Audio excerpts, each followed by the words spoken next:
So you have your computer, you have your DAW, digital audio workstation. For me, the next piece of equipment that I needed and I could not live without was the MIDI controller.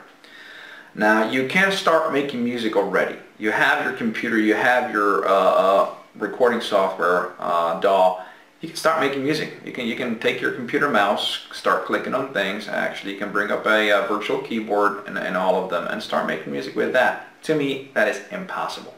I can't possibly make any tunes, any piano work or music or any instrument music without a keyboard. That's just me. I'm a keyboard guy. If you're just recording vocals, or if you're just in a recording setup where you record other people's instruments, other people playing, you might not need a MIDI controller. I think 99% of people that are setting up their home studios will utilize one and will have a need for one. So again, I'm not gonna get into the details of all the MIDI controllers. I did my research. Didn't spend way too much time doing it. Came down to 3 brands that people seem to recommend and use. And bear in mind, I'm not talking about setting up a pro studio. I should have mentioned that at the beginning, that we're not here to spend thousands of dollars on gear, and well, thousands, maybe thousands, but not tens of thousands of dollars. So maybe there are pieces of gear that I'm not going to mention, and they're a hell of a lot better, but also have a lot more expensive. Again, we're setting up a home studio. Back to MIDI controllers. 3 brands: Novation, M-Audio, and Akai. Those are the 3 brands I came across consistently. People use all 3. Came down to one thing: your personal preference. Mostly people's preference when it came to playing the keys. How firm the keys are, how dynamic they are, how well the equipment is made. I went with Akai Max 49. I think it's one of the newer pieces of their equipment. You can't go wrong. They have a huge selection of MIDI controllers. Can't go wrong with Akai. Some people love their keys, some people don't like their keys, and they went with Novation. Do a research between these 3 brands. Best thing I can recommend: go down to the store, try to play the keys on them, see how they feel to you.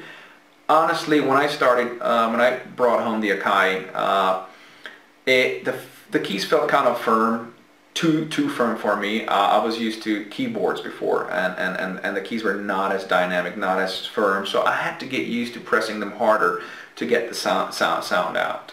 So yeah, it's definitely something that it's a personal preference, but I'm loving it so far. The quality is amazing, and I also put money on a quality. I don't want that thing to break in a year. I don't want it to do crazy things. I want it to be a good piece of high quality gear, and Akai seem to be like that. It also pre-maps your, it works well with Ableton Live and pre-maps all your faders and buttons. That's what I wanted to talk about. What a MIDI controller really is, for those that never really got into it before. It's just a piece of equipment that sends signals to your computer and to your recording software and controls. You can control your recording software with it. That's my definition of it. That's all you need to know. It sends digital signals to your computer, and you can record a song with it. You can, when you press the keys on it, it sends the signals to your recording software, and you record the melody. Or you can use your buttons and faders and all kinds of things on that MIDI controller, and you can control different aspects of your recording software, which is awesome. You don't have to use your computer mouse to scroll up and down, to turn the knobs. You can just do it right on your controller. Now that seemed like an awesome idea when I researched it, but once I bought it, I barely used it. Why?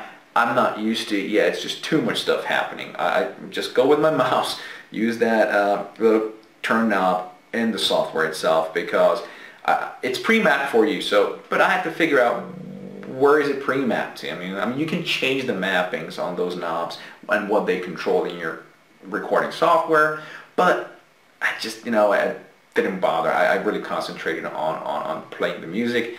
Eventually, I'm pretty sure once I start, introducing different plugins and sound effects, I might use those more often. But I bought it to have it. We'll see if I'm going to use it or not.